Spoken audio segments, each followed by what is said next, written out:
Okay. Okay. I'll start from that. I'll start a little bit back further. Okay. So let's say that we had a mechanism, a census, where we asked everybody in New York State what their salary is. And that number is in this box. We don't know what that number is right now. Okay. So now I want to know whether the average salary for teachers in New York State is the same or different than the average salary for the rest of the state. So now I don't want to run a whole census and check the salary of every teacher in New York State. So I'm going to take a sample of teachers in New York State. So I'm going to go around to schools randomly, and I'm going to ask a sample of 100 teachers what their salary is. And I'm going to find the mean. I'm going to call it X bar. The mean for their salaries turns out to be $40,000. I keep bringing that number up, right? $40,000 happens to be the average salary for teachers. Okay, so now we took a sample of size 100, and let's say there's two things that could happen here. One thing that could happen here is that from that 100 people, I could calculate what the standard deviation for salaries in New York State is. You remember how we did that? We took each individual value, each salary for each teacher, subtracted it from the means for all the teachers, squared it, added up all the squares, divided by n minus 1, the variance, standard deviation. We calculated that. Let's say the standard deviation came out to be $3,000. Okay. The other way we could know that is perhaps as part of this study. Maybe even though we don't know what the mean is for all teachers in New York State, for all people in New York State, maybe we do know what sigma is. Maybe it happens to be 3,000. Okay, it is entirely possible that even if the salaries are different than it is for everyone in New York State, then maybe the variability is the same for teachers, right? So, but we could even, because the sample size is so large, we could almost assume that the standard deviation is a pretty good estimate of what sigma is, even if we don't know it. So with this big a sample, if we have a big sample, or if we know the population standard deviation for salaries, right, that allows us to have a pretty good idea of what the distribution would be of all, if we took samples of size 100 for teachers over and over and over again. So the average salary if we took a sample of size 100, and this time we got 40,000, I'm going to put that 40,000 in the middle. What that implies is that if I took it again, half the time I'd be larger. If that's really the mean for salaries for teachers, half the time I would expect the values to be larger, half the time I would expect the values to be smaller. So if I took the sample over and over and over again, I would have a range within that I would expect these salaries to fall. So now that range, I know that because I know the empirical rule, that I know that 95% of those salaries are going to be between two standard deviations below the mean or two standard deviations above, really 1.96, but I'll call it 2 for right now. So that means they'd be between two standard deviations would be 6,000. So they'd be between 34,000 and 46,000. Okay, so we know the way the confidence interval works is that I can say with 95% certainty that the true mean for teachers, which is unknown, this is unknown, true mean salary for teachers is between 34,000 and 46,000. Do I know that for sure? No, but I know it with 95% confidence. I have 5% chance that it might be less or more than that number. That's what confidence interval is really all about, right? So, yes. So you're saying that it's 95% certainty that the true difference between those two standard deviations? Exactly. Not a sure thing, right? It's not a sure thing. I can never be sure of exactly what it is because the only way I would ever be sure of what the mean is to take salary of every teacher in New York State. I think maybe so. Are you talking about all the teachers? Or only the teachers. All the people I sampled were only teachers. The people. So from that sample, then you're making that assumption about all teachers. Right. Okay. Not all people. Not all the people. Well, in fact, because we took a census, We know the salary of all the people. We just don't know the teachers separately, right? We don't know we know what this number is. I'm just not showing it to you yet, right? So in order for me to know what the salary, yes. Oh, sorry, go ahead. Yeah, in order for me to be able to say for sure whether teacher salaries are greater than or less than or even different than the salaries for everybody else in New York State, I would have to actually have the numbers for everybody in New York State and every teacher in New York State, right? So, but I don't have that. I don't have it for teachers. For everybody, I do as a group, because it's part of the census, let's say, for argument's sake. So, is it possible that the true mean for teachers in New York State could be $47,000? Is that a possibility? Yeah. Yeah, it's possible, right? It could be because I'm only 95% certain that it's between 34 and 46. Is it possible that the true mean could be $33,000? Yeah, it could because I'm just giving you a range where I'm 95% certain, but it could very well be 47. But that's not very likely, is it? Because it would have to be so far away from the average that I got for those 100 teachers that I'm all the way up here in an area where I would get a mean for a sample of 100 people that would be that different very rarely. In fact, the area of the curve to the right of 47,000 is the percentage of the time that I would get a salary of 40, that the mean might be 47,000 or greater, or on the other side, 33,000 or less, right? So if I look up what that area is, I can tell you what the probability is that we would have a mean that's that small. That's the p-value. That's the probability of that occurring if I took a sample from for samples from this population. Well, now hang on a second. Now you'll notice that the way the 95% confidence interval works, this is where I'm 95% certain. That means that 5% of the time it's going to be different than with this range, right? That 5% chance is different than this range. Well, since it could be lower or higher, it's two-sided, then 2.5% there's 2.5% chance it could be less, and 2.5% chance that the real mean could be greater than that. So in a two-sided test, your p-value, your probability of being wrong, is split up between the left tail and the right tail of the distribution. Okay. So now let's say I find out that my true mean for everybody for salary turns out to be and before I do that, let's create our first null and alternative hypothesis. Our null hypothesis is what? The mean, there's no difference. The mean for teachers is equal to the mean for all, right? And our alternative hypothesis is that the mean for teachers is not equal to the mean for all. I know how you feel. So the mean for all, right? So yeah, you saw me run out for a little while. I was trying to do that while nothing important was going on the screen, and it reminded me of have an app on my phone called Run P. I don't know if you've ever seen this. Any of you ever hear this app? It's really amazing. What it does is, if you go to a movie, let's say you go, what's a hot movie that's out right now, like Earthquake or what's that? Jurassic Park. Let's go to Jurassic Park, right? And you think you want to go to the bathroom during the movie, right? You get to say, oh, gee, I'm going to have to go to the bathroom. You take this app out, you select Jurassic Park from the list of movies, current movies that has on there, and it tells you when there are periods in the movie where you won't miss anything. Like, for instance, it'll tell you like 36 minutes into the movie, as soon as the guy parks the Jeep and walks out into the park, for the next 4 minutes, nothing important happens. So you know how much time. See, now they should have something like that for lectures, right? You know that, like, gee, we're getting into a part here where Tony's going to talk about a non sequitur about, like, for instance, this app on his phone. So I could have gone out for 2.5 minutes and not missed anything. So at any rate, yes.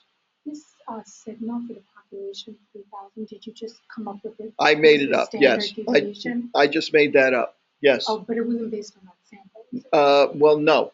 That's as if had we known it. Yeah, I just said that. Yeah, maybe remember, if it's a large sample, we're making the assumption with a large sample that the standard deviation is pretty much the same as the population. That's our justification for using z-scores.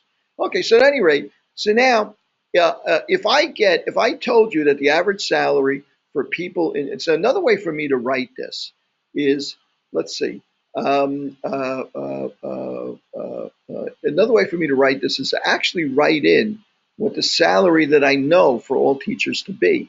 In other words, I could write in my null hypothesis, mu for teachers is equal to, let's say I told you it was 42,000, right? Mu for teachers is equal to 42,000, right? Because I know the mu for all is 42,000. That's a measurement that we took for everybody, right? We actually know what the mean is for the population. It includes everybody. Okay, so now can I say, can I reject my null hypothesis and accept my alternative hypothesis with 95% certainty? Can I do that? Can I say my mean for teachers from my sample came out 40,000? But now I just told you the mean for the entire population was 42,000. Can I say that they're different and reject my null hypothesis? No, the reason why I can't reject my null hypothesis is because I don't really know what the teacher's mean is. All I know is with 95% certainty that it's between 34 and 46, right? So it could very well be $42,000. It'd be right in that $42,000 would be in that range. I can't tell that it's different, right? So now, what if I had told you that the mean salary for teachers was $47,000? Can I reject my null hypothesis now? Well, I can. The reason why I can is because there's only a tiny chance over here, like less than 5% chance, because I'm outside of that range, that I would get that extreme a value for a situation where the two means would be the same, right? So if I'm outside of my 95% confidence interval, that means that there's a less than 5% chance that I would get that extreme a value for the mean if they were really the same. In other words, just happen to have the bad luck to take a sample and have it that far off from the real mean. Okay, so that's what this is all about. And if, in fact, if I have it outside of this range, remember that on a two-sided test like this, I'm not. The reason why I didn't give you the number to start off with for the mean for everybody is because I wanted to remind you that it could be greater than the one I find, or it could be less than the one that I find. I'm kind of twisting this a little backwards to give you a look on how this works. Usually it's the other way around. You know the mean, and you're not sure whether the mean of the sample you take, population of the sample you take, is greater than or less than. But same idea. So it could have gone either way. So when I say that I want to be 95% sure before I reject the null hypothesis, right? When I say I'm 95% sure, it's the same thing as saying that I'm only willing to accept 5% or less chance of being wrong. And the way that happens is by being outside of that range for the 95% confidence interval. Okay, so now the further outside of that range that I am, the lower the probability that I'm going to be wrong. So my p-value could be 4.04, 4%, or my p-value could be 0.02, or could be even lower, 0.01, right? So our alpha is our level of acceptable error, which is 0.05, most of the time. You may set it differently, but most of the time it'd be 5%. If my chances of getting that extreme a value is less than 5%, then I can reject my null hypothesis. Now, the other thing you have to be aware of is that since I haven't, I have no reason to know whether or not it's more or less with any level of certainty. I have to take my 5% chance of being wrong and split it up between the left side and the right side. So this area is 2.5%, and this area is 2.5%. Okay, so that's really kind of what we're doing here, right? We're trying to figure out a way to tell whether the mean that we calculate from our sample, right? And what we know about standard deviation from our sample is different enough from the value that we know for the other population. When we move on to next week and we do stuff that's more realistic, we're going to be looking at a situation where we're comparing two samples. We don't know what the population, in other words, let's say that in an example like this, we were going to compare the salary for teachers versus the salary for custodians, right? Now, we don't know what the true mean is for all custodians or all teachers. So we would get two samples. We get a sample of 100 teachers, we get a sample of 100 custodians. Now we want to compare the two means that we get.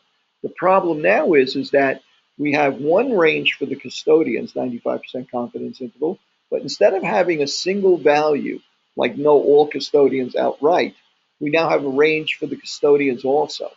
So now we have to decide whether or not those two ranges are far enough apart to be able to tell that the salaries for custodians is different than the salaries for teachers.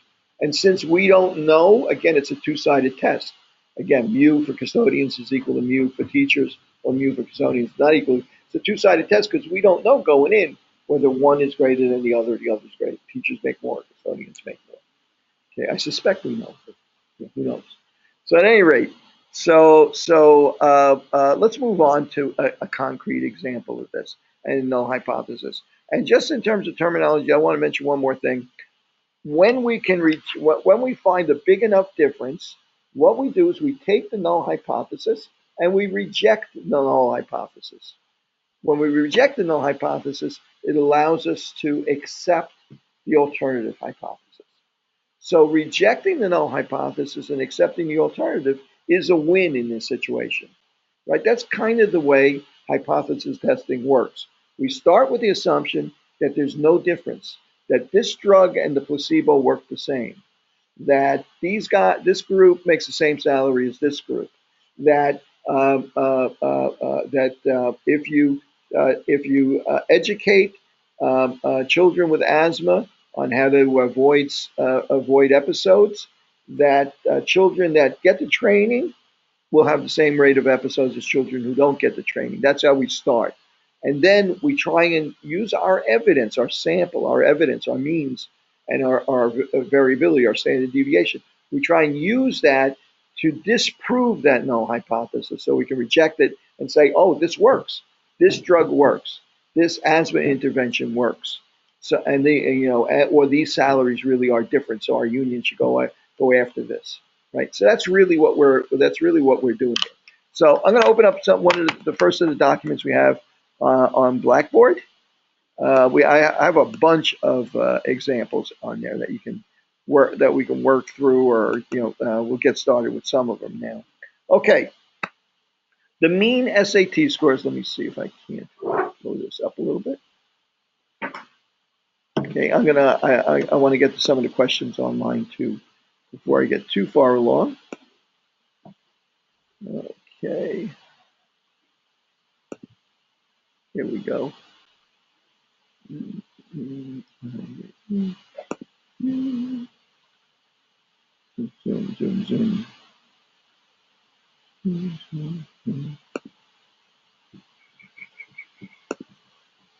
Let's do this.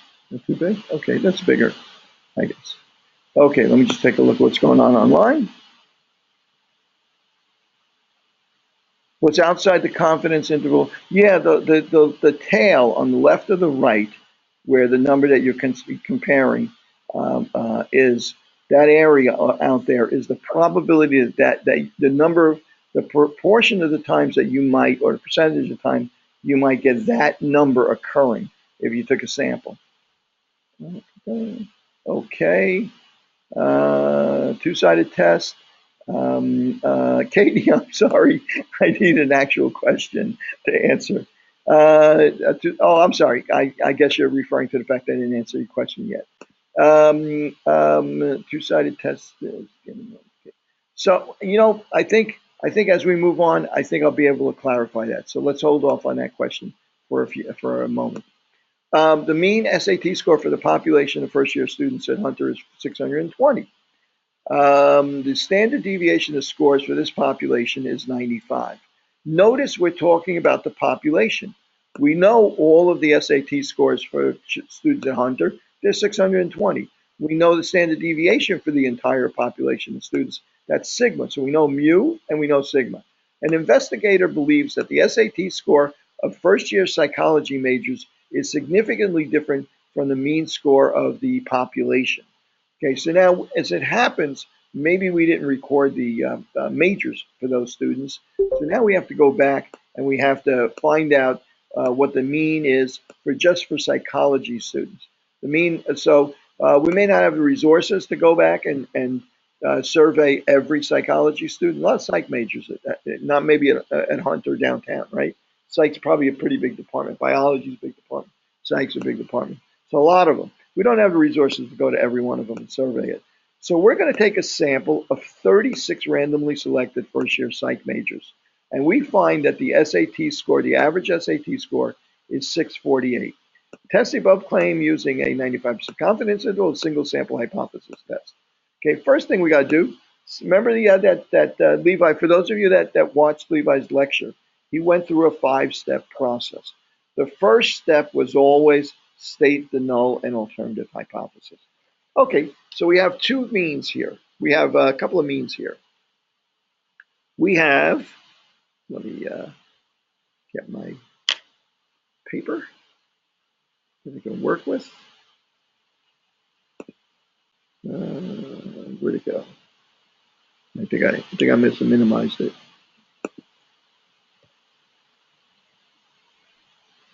Here we go. Okay, get a fresh piece of paper.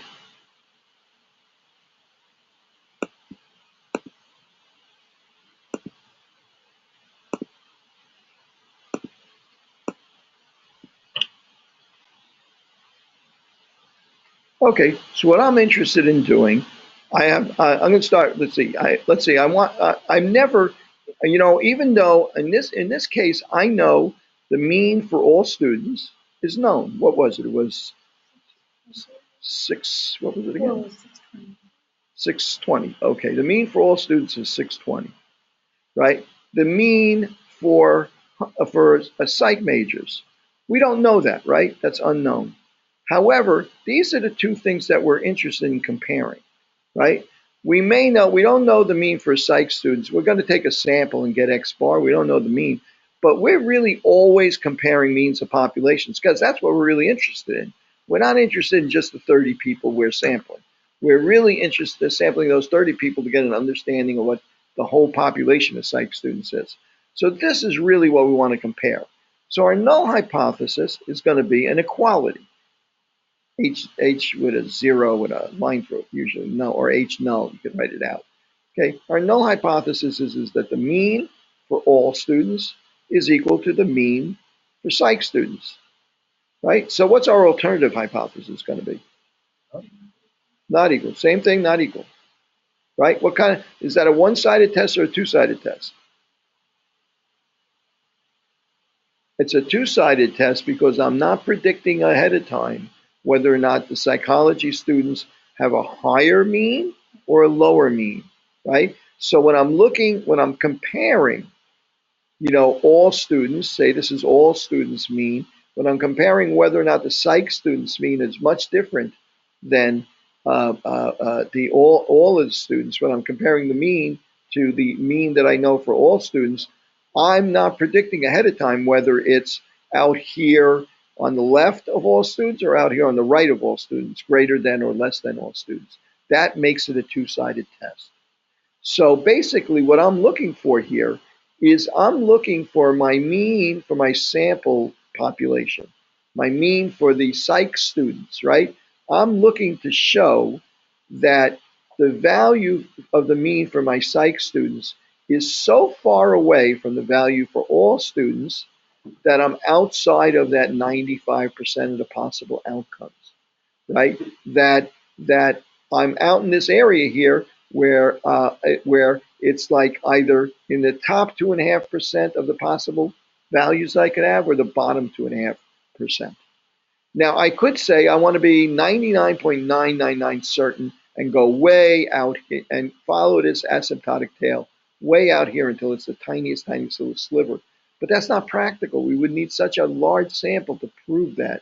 That usually we're satisfied with a 95% certainty or 5% chance of being wrong. Are we really that comfortable with that? I mean, that means that like 5% of the time we could be wrong. We reject the null hypothesis and make, what kind of error was that we heard about Levi talking about? What kind of error would that be? That would be a type 1 or an alpha error, right? Okay, rejecting the null hypothesis when we shouldn't. That's a particularly bad one, because what does that mean? That means that you're predicting that there's a difference between the drug and the placebo when there was no difference, right? You made a type 1 error. You rejected it when you shouldn't have. So we have to make a trade-off between the level between certainty and practicality, and usually that's that alpha level, that level of acceptable error is 5% or less. Okay, and that 5%, when you do two-tailed tests, is divided up into the furthest 2.5% of this end of the distribution, normal distribution, and the furthest 2.5% of this end of the normal distribution. So the possible error adds up to 5%. When you do a one-sided test, you put all 5% on one side because you're only testing to see if it's greater than. So you don't have to be that far away anymore. That's why it's a less rigorous test. And that's why it's used so much less, or you really have to justify being able to use it. Okay, so here's our null hypothesis, right? So now let's calculate, what did we say that X bar was for psych students? It was 648. Okay, and what was the standard deviation? Oh no, we knew sigma. What was sigma? 95, was it? Okay, 95 was that much, eh? That's kind of big. Okay, and the sample size was 36. Let me think about this. Okay, let's do that. Let's do it just the way it's written. Okay, so now I have to decide what's my 95% confidence interval. Well, let's see, because I don't know what the mean for psych students is, right? That's unknown. So the best I can get is a confidence interval for the mean for psych students. Okay, so how do I calculate that? Well, first I need to know the standard error, right? So what's my standard error going to be? It's going to be equal to sigma over the square root of n, which is 95 divided by, it's going to be 6. What's that come out to? That's 95 divided by 6 is 1. How? 15.8? 15.8. Okay, so now, now that's my standard error. So now if I were to sketch this, what would it look like? Okay, I'm starting from my sample mean is 648. And I'm going 2 standard deviations to the left and 2 standard deviations to the right, which would be, let's see, well, actually really 1.96. Okay, but I'm going to use 2 for the moment. I'm going to say this is 16. 32 would be 2 standard deviations. So 32 added to this would be 56, 670, 680. Am I right? 32 plus, yeah, 680. And 32 subtracted from this would be 616. Is that right? Yeah. Okay. So that's my 95% confidence interval. In real life, you would have said X bar plus or minus 1.96, not 2, times my standard error. Okay, this we're using, and we're justifying using the 1.96 because we are given the population standard deviation. We also had a big enough sample because it's over 30, but we were given the population standard deviation. So X bar plus or minus, so that would be 648 plus or minus 1.96 times the standard error was 15.8. I'm not going to work that out right now. I'm going to save the time, but you can see that I rounded it off and came up with 16. It's 680. So now let's see if this is my range that I think that this is my 95% confidence interval for the mean for psych students, right? This is really X bar, X bar for psych students. But my range for my mean is 616 to 680. So that means in order for me to be 95% certain that these two means for these two populations are different, The mean for all students would have to be either less than 616 or more than 680 for me to really be sure that it's outside of the range that I think that the mean for psych students would be. So what did I say it was? I said it was 620, right? Is that outside of my confidence interval? No. Can I reject and null my null hypothesis? I can't, right? Okay, so now I got to go back up here and I have to make a decision about my null hypothesis. Here's my null hypothesis. I can't reject my null hypothesis, right? Does that mean my null hypothesis is true? It doesn't. I didn't prove my null hypothesis is true. What I did was I failed to prove that it's not true. So we don't say we accept the null hypothesis. We say we failed to reject the null hypothesis, right? Okay. So we failed to reject the null hypothesis, game over, right? If we got lucky, if I had told you that the mean for all students was 610, it would have been outside of the range for the 95% confidence interval, right? And we would have said, I can say with 95% certainty or less than 5% chance of being wrong that it is different. So I'm going to reject my null hypothesis and then I accept my alternative hypothesis, right? In our case, that didn't happen because it was just not enough difference. Okay? Questions? Because this is a key we're at a key juncture here. Does this kind of make sense? That this is the way that we're going to handle this kind of thing. Okay, in a single sample t-test. When we start to go to 2 sample t-tests, things are going to get a little bit more hairy, but for right now, this is where we stand with this stuff. Now, do you have to remember exactly what we're doing here and stuff like that? No, because we're going to get into using some formulas. We're going to get into a routine of how we solve these things. So you're not really going to, when you do these things, chances are you're not in the back of your head going to be imagining in the, like in the clouds, imagining normal distributions and confidence intervals and ranges and stuff like that. But this is kind of a background for this whole thing, right? Okay, so now let's go on to the next example. How are you guys online doing there? Let me just see what's going on there. 5% or 2.5%. Yes, it's two-sided, 2.5% on each side. The p-value here, well, in fact, I got news for you. Now, funny you should bring that up. Let me mention this also. Okay, I'm gonna go over here and get a fresh piece of paper so I can illustrate this. Now, this idea of the p-value, right? Or the probability, p-value, significance, and so on and so forth. Let's take a look at what happened here. I'm going to redraw this thing. Okay, here's my 648. Okay, and what would I say? They said that my 95% was 616 to 680, right? And our actual value came out to be 620, right? So now, what's the probability that I would get an outcome of 620 or less? Well, that's the area from here to here, right? One of the so the probability that I would get that extreme of value difference from 648 is, I could actually calculate what that area is, right? That area, I'm going to find the z-score for that area.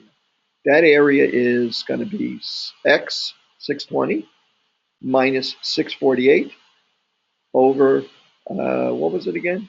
16, I'm going to call it. Okay, so that's going to be 28 over 16. What's my z-score for this number? 1.75. Okay, minus 1.75 actually, because it's to the left. So what is that area over there? That area is equal to, let's go to the z-table. Anybody got a z-table handy? Let me go back here. Okay, I'm going to go look for my z-table. Where's my folder? Here it is. I got a z-table there too. Oh, 4%. Okay, that sounds right to me. I just want to get it up here so I can show people online what it looks like, how we would use it again. Okay, let me open the new folder. Let me open that folder again. Session 7. Where's my Z table? Here's my Z table. Uh-oh. What? Oh, okay. Sorry. Move things around.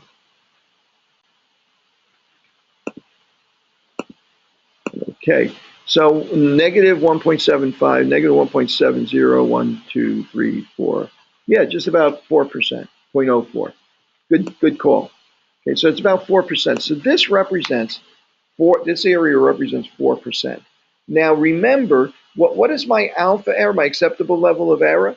It's 0.05, right? 5%. Right, but the area, I could get this extreme of value 4% at a time. So why don't, if my p-value is 4%, it's less than my acceptable level of error, why don't I reject my null hypothesis? Because I really have to, on this end, have to be less than 2.5%. Because I have to consider the fact that I could have had a value that's higher than this, right? Higher than 648 rather than lower. So really, I have to look at both sides. So my real p-value in a two-sided test is the 4% that's represented here and 4% that's represented here in the upper end. I have to take into account that I could have gotten the equivalent value higher. So what's the probability I could get that extreme of value on either end? Well, it's 2 times 4%. My p-value is 8%. Since my possibility of being wrong if I reject my null hypothesis is greater than 5%, that's why I failed to reject the null hypothesis. Okay, but my p-value actually doubles if I'm only looking at the area of the distribution that I'm looking at. Okay, so now let's say that the value had been, instead of 620, the value had been 610. If the value for that we were comparing this to, I forget from what we were doing, if the value is SAT scores, if the value for SAT scores for all students was 610 instead of 620, could I have rejected my null hypothesis then? Yeah, I could have, because it was outside a 95% confidence interval. Now, the p-value, let's talk about the p-value now. I'm gonna look for what percentage of the time would I expect a value this high to come up when I took a sample this size. How often, if there was no, if this was really the same population, if they had both populations had the same SAT scores, how often would that, what percentage time would that come up? Well, it's represented by the area to the left there. Well, let's see what the z-score for that area is going to be. Now, this time it's 610 minus 648 divided by 16, which is equal to 38 divided by 16, which is equal to 2.32. 6 over 16 is a difficult fraction. 2.37 equal to 2.38. Okay, what area does that represent to the left? Okay, 2.38, negative 2.3, 0, 1, 2, 3, 4, 5, 6,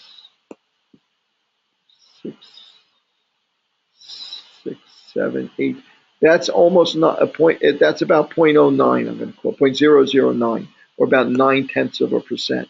So this, I would expect this extreme of value, if there were no difference, and I'm going to reject the null hypothesis incorrectly, I would expect that to come up only 0.009, or less than 1% of the time. So if I account for the same level of probability at the upper tail, that would be 0.009. So I add these two together, they come out to be 0.018. So my p-value is 0.018. What's the advantage now of calculating a p-value over just using the confidence interval? Well, the confidence interval told me where 95% of the outcomes could be. And if I was outside of the confidence interval, I knew I could reject the null hypothesis. And I know that there's 5% or less chance of my being wrong when I reject the null hypothesis. But wait a second. By calculating the p-value, not only do I know that I can reject the null hypothesis, but I also know the exact probability of being wrong if I reject the null hypothesis. So now I can say, hey, this study had a p-value of 0.049. Oh man, that just made it under the wire for rejecting the null hypothesis. Versus this study had a p-value of 0.001. That was clearly very little chance that they're wrong in that study. That's why they report the p-value. when they do these t-tests. Yes. So is that the same thing as the alpha? No, alpha is the level. In a sense, yes. Alpha is You're comparing. yeah. You're comparing to alpha is a level. You're describing a level of error, possible error. Alpha usually refers to the level of error that you find acceptable. In other words, if I want to be 95% sure I'm right, I said alpha at 5%. Right. If I want to be 99% sure I'm right, I said alpha at 1%. So now your p-value, the actual probability that you're going to be wrong, has to be less than the alpha that you set, right? And you don't cheat. You're supposed to set your alpha before you do the study, not after you do the study. The 16 for this score. The 16, I'm sorry. Oh, what did I put down there? Yes, the standard error. It should be the standard, right? So it's x bar minus mu over the standard error, the z-score, right? Not the standard deviation. Remember, because we're analyzing samples. Yeah, we're looking for a confidence range for a sample, right? So we're the sample size affects our level of confidence. So it's always going to be the standard error underneath, not the standard deviation. What was the standard error? I think it was 16, right? The standard deviation was 90 something, 95, and it was a sample size of 16. So it was 95 divided by the square root of 36, which was 6. So 6 into 95, it came out to be 16. You told me it was 16. You better rewrite it. 15 point. That's right. It was 15.8. Right. I rounded it to 16. That's where that came from. Okay, guys online. Yeah, 15.8. They're keeping up online, believe it or not. Don't we determine how probable the sample mean is? Don't we determine how probable the sample mean for site managers is to the population mean? I'm not sure, Carol. I'm not sure how what you're saying is different than what we're saying. I think that's exactly what we're saying. The probability. A drawer with a mu of 620. Ah, very interesting that you should say that, Carol. That's very astute. Carol pointed out that I'm drawing this with 648 in the middle. That's the population I know the least about. Why am I putting 648 in the middle instead of 620? Because I put 648 in the middle because really I'm drawing a confidence interval rather than a real true distribution of all the possible samples, right? I could if I could put 620 in the middle, right? Absolutely put 620 in the middle, right? And then say to myself, oh, I know the exact standard deviation is 95 for this. And I know sample size is 36, right? And I know that standard error is going to be, and since I know the standard deviation of the population, I know the mean, I could draw a really accurate distribution for what samples of size 36 would be from the population where of all students. I could draw it absolutely, and then I could do my mean that I'm looking for, and I could see where it rests in this population. I'm kind of doing the same thing. In fact, what's going to happen is you're going to get the same number. But you're right. The reason why I drew it this way is because I'm trying to keep. I want to ease you guys into the idea of comparing two populations by only knowing their distributions. I'm trying to ease your way into that. But Carol's got exactly the right idea that really the distribution that I'm showing, the confidence interval, is, since I'm using the standard deviation for the population, the confidence interval that I'm showing is really the range that should be for the real population that came from, right? So, but that's okay. It works both ways, kind of. The numbers will work both ways. So you got that right. Does that make sense to you, Carol? Okay, good. So at any rate, so let's move on. Don't worry too much about why I put 620 or 648 in there. For us, for right now, it's in there for illustrative purposes. Okay, so let's move on to the next problem. See if we get some more practice with this. Let's see. Okay, now I want to come back to that. Let me go to the next one. No, I'm gonna stick with that. As a matter of fact, well, I want to try one more example that you don't need the t-test for, and then I'll get into the t-test. I'm going to open up another document here.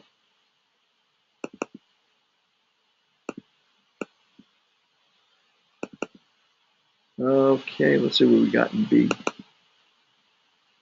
Okay, all right, let's take a look at B. It's it's appropriate that we use B because we're going to talk about a t-test in a second. I'll tell you why it's appropriate when we get to that. You randomly sample 40 New York City pubs on St. Patrick's Day, and they find they have an inventory of an average of 42 types of beer in each. They carry 42 brands of beer in each, on average, in each pub.